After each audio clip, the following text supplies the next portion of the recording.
PM Modi कार्यक्रम मन की बात के जरिए देशवासियों को संबोधित करते हुए नजर आए। पीएम मोदी ने कहा कि टोक्यो ओलंपिक में भारतीय तिरंगा झंडा देखकर पूरा देश उत्साहित हो गया है। पीएम ने ओलंपिक में हिस्सा लेने वाले सभी खिलाड़ी को शुभकामनाएं दी है। उन्होंने कहा है कि सभी खिलाड़ी चुनौतियों को पार करके पहुंचे हैं, उनका हौसला बढ़ाना बहुत जरूरी है। उन्होंने कहा कि कल यानी 26 जुलाई को कारगिल विजय दिवस पर भी है और इस बार 15 अगस्त को देश अपनी आजादी के 75वें वर्ष में प्रवेश कर रहा है। यह हमारा बहुत बड़ा सौभाग्य है। टोक्यो ओलंपिक्स में भारतीय खिलाड़ियों को तिरंगा लेकर चलते देखकर मैं ही नहीं, पूरा देश रोमांचित हो उठा। पूरे देश ने जैसे एक होकर अपने इन योद्धाओं से कहा, विजय भव, विजय भव। जब ये खिलाड़ी भारत से गए थे तो मुझे इनसे गपशप करने का, उनके बारे में जानने और देश को बताने का अवसर मिला था।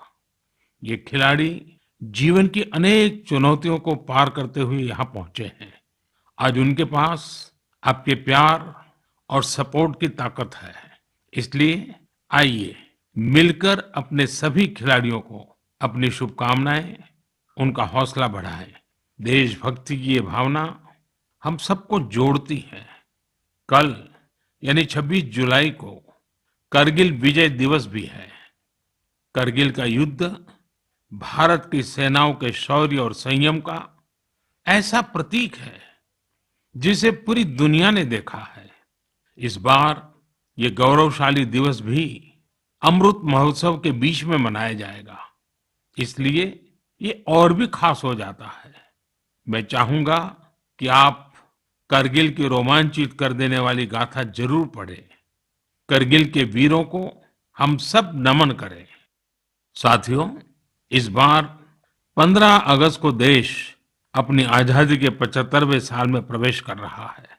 ये हमारा बहुत बड़ा सौभाग्य है कि जिस आजादी के लिए देश ने सदियों का इंतजार किया, उसके 75 वर्ष होने के हम साक्षी बन रहे हैं।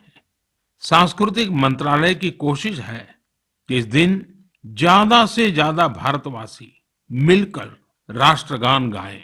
रोज के कामकाज करते हुए भी हम राष्ट्र निर्माण कर सकते हैं, जैसे वोकल फॉर लोकल, हमारे देश के स्थानीय उद्यमियों, आर्टिस्टों, शिल्पकारों, बुनकरों को सपोर्ट करना हमारे सहज स्वभाव में होना चाहिए।